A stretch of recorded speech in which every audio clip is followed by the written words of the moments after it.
Welcome back to One on One, New York's longest running sports call-in show. A very special guest with us this evening, Tiki Barber, the former Giant and a three-time Pro Bowler, Giants Ring of Honor.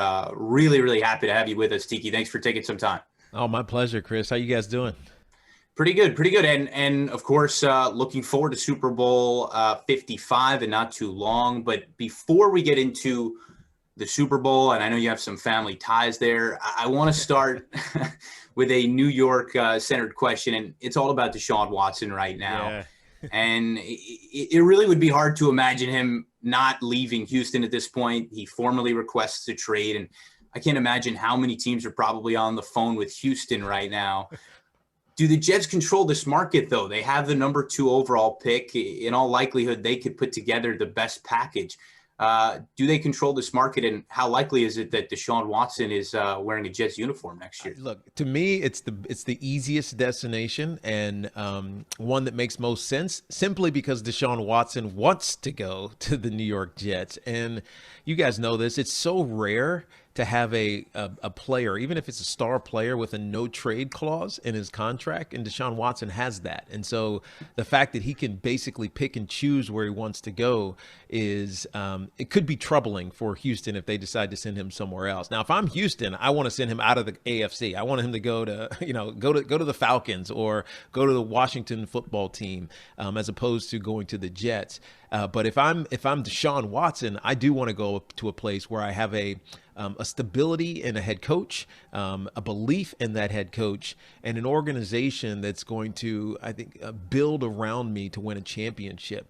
It used to be that you guys remember this back in the day. It was like, all right, you make a name for yourself, you make some money, and then when you're 28 or 30, you start worrying about winning a championship.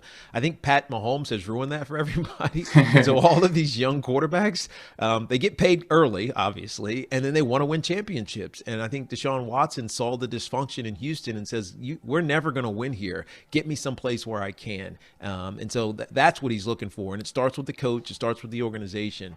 But the Jets control it. They have the most assets. They have the most cap space of, I think, the teams that are looking for a quarterback. And it makes the most sense, to be honest with you. How's it going, Tiki? You're a guy who hasn't always shied away from your criticism of your former team. And looking at the position that Watson's in and his frustration with Houston, How much power does he really wield with that no trade clause? And what can you tell us from your experience? Well, I think he owns a lot of power simply because he can refuse to go. He can refuse to show up. And we know that the team is stripping down, and if they continue to create this environment that is untenable, not just for Deshaun Watson, but for other free agents, the organization goes to pot. The prime example, and we saw this just 2 years ago, is the Jacksonville Jaguars. Remember the story about the NFL Players Association recommending to free agents not to go to Jacksonville because of how they were running their organization. And a lot of it had to do, unfortunately, with my former head coach, who was the vice president of player personnel, right, and Coach Coughlin.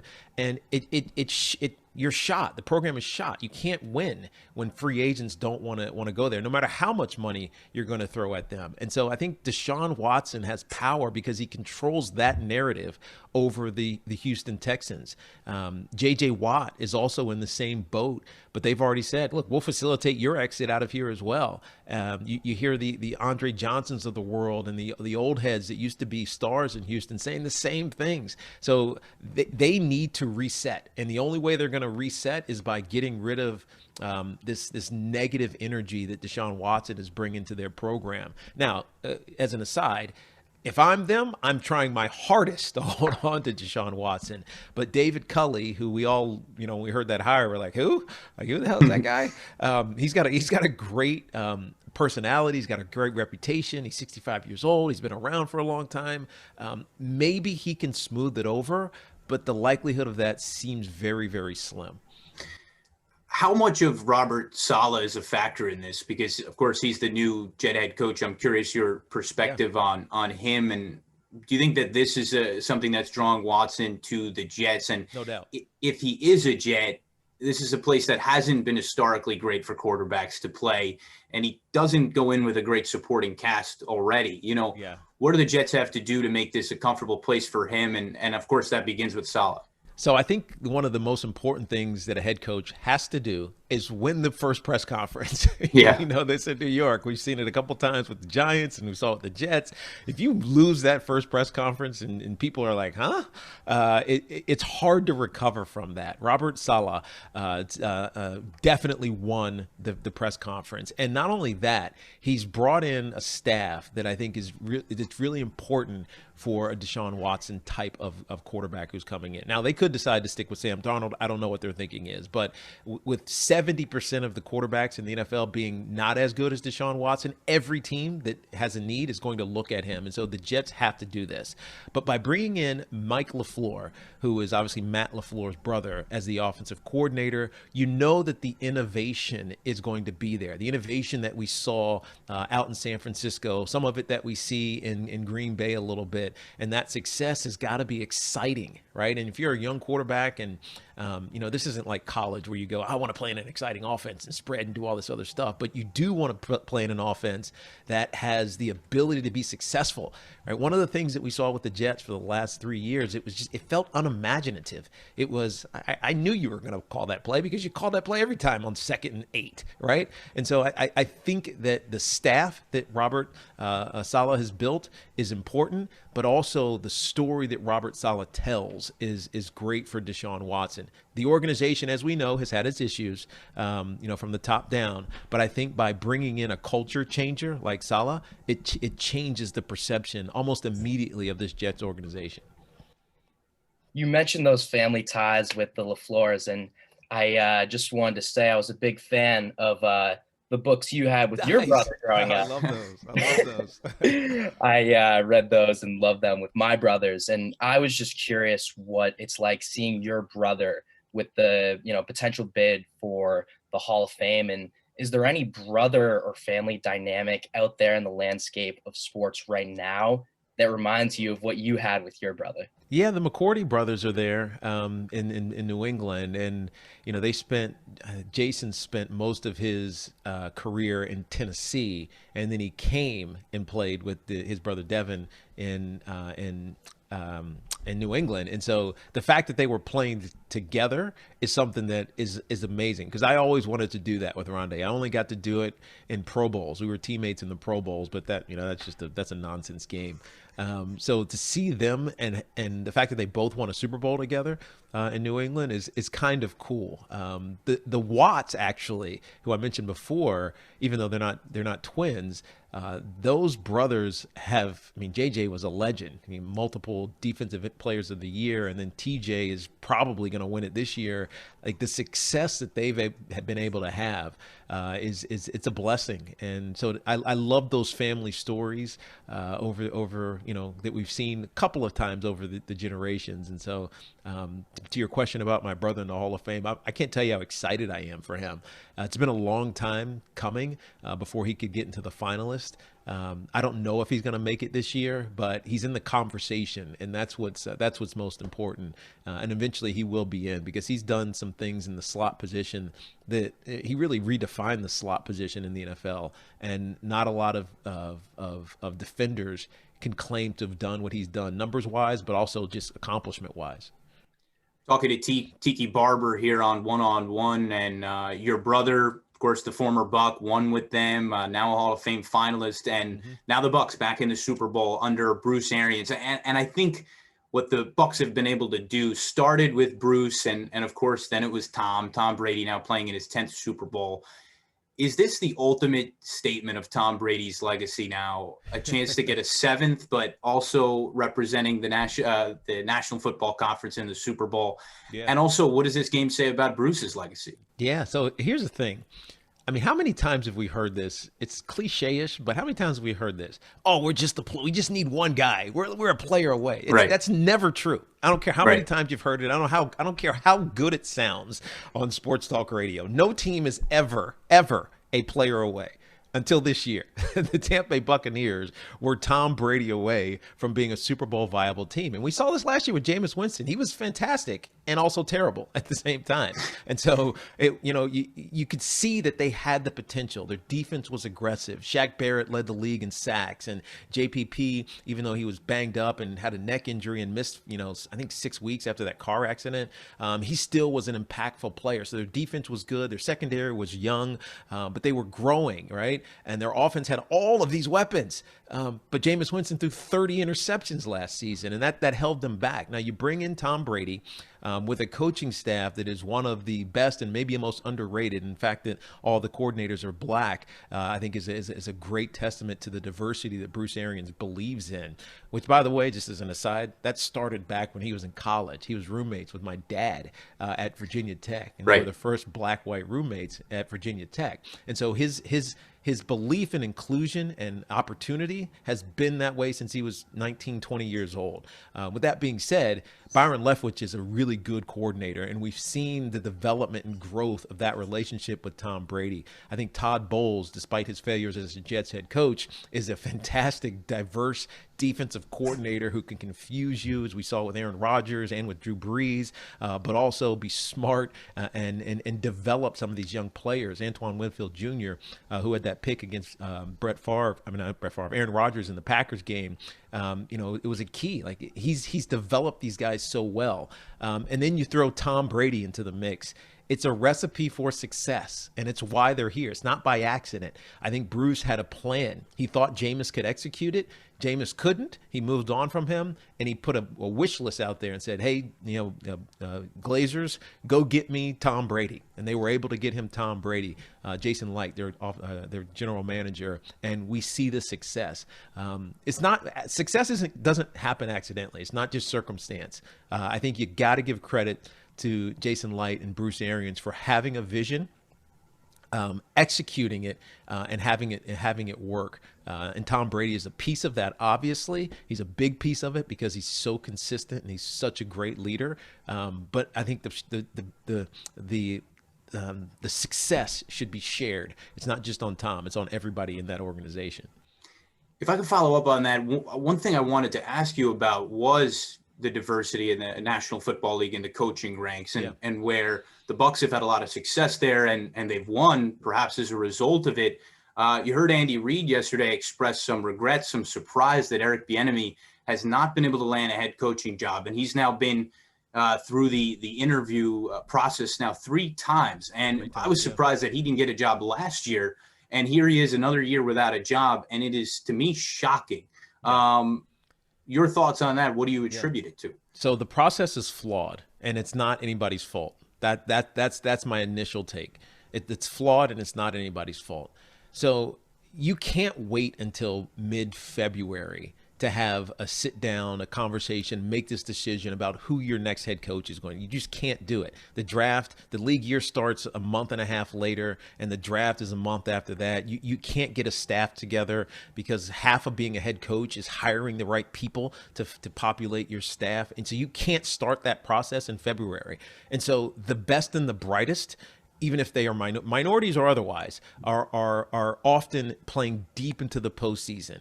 And the curse for Eric Bieniemy has been that the last 2 years, at least, he's been deep into postseasons and now in the Super Bowls, but always in the postseason. The Kansas City Chiefs are always there.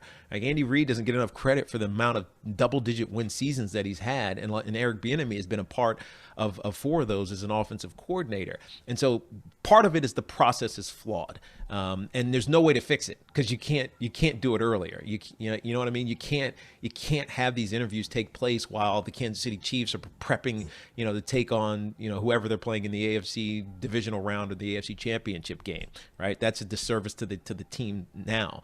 I think the other thing that we're starting to see change is the guys who are hiring head coaches are starting to look like the Eric Bieniemys. They're becoming more brown. They're becoming black. We saw this offseason. I think there were 5 general manager positions that were open, and 3 of them went to black candidates. And in fact, I think I'm forgetting what team, Atlanta. I think it was Atlanta, only interviewed black general manager candidates.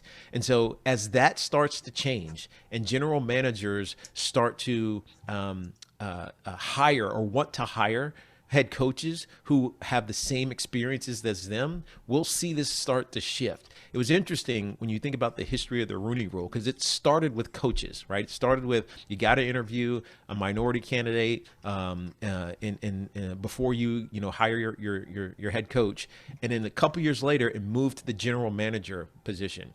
The Rooney Rule expanded. It probably should have started with the general manager position and then gone to coaches, because that's how change happens, from the front office down, not from the head coaching position up. Yeah, it's funny to see guys like him and Josh McDaniels almost be punished by their success deep into the playoffs. And I mean, but that's the reality of it, right? Yeah. You mentioned Andy Reid, and that's a guy who you went up against in your tenure with the Giants when he coached the Eagles. What do you expect to see from him as a guy who's always innovating and throwing different looks at teams? Yeah. So, the beauty of Andy Reid, and by the way, I had no idea. I thought he was he came off as like a jerk a little bit on the sideline until I went to I think it was my last Pro Bowl. He was the head coach of the NFC, because they had lost one of those championships. So the NFC losing team in the NFC was that staff was the coach of the Pro Bowl. And so he was my coach. And I was like, man, this guy is the awesomest coach in the world to play for. I can see why his guys loved him so much and still do love him. He has this demeanor that's very different than how he actually is. Not dissimilar to Bill Belichick, but and so what I expect from Andy Reid is diversity, and and things that we haven't seen.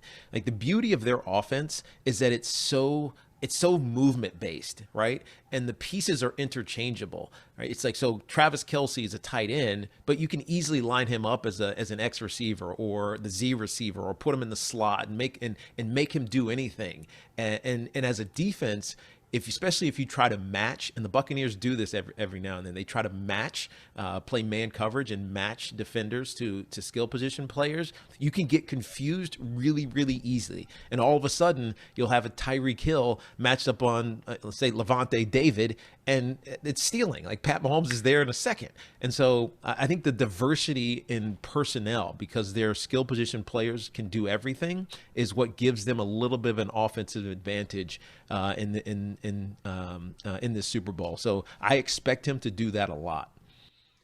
Tiki Barber, you can catch him on Sue Live on Super Bowl Sunday. I have one more for you, Tiki, before we let you go. These two teams have met before in Week 12. I think a very different Bucs team than we saw back in Week 12, and sort of a legendary quarterback matchup between the greatest ever and somebody who's going to challenge Brady's mantle, in his career.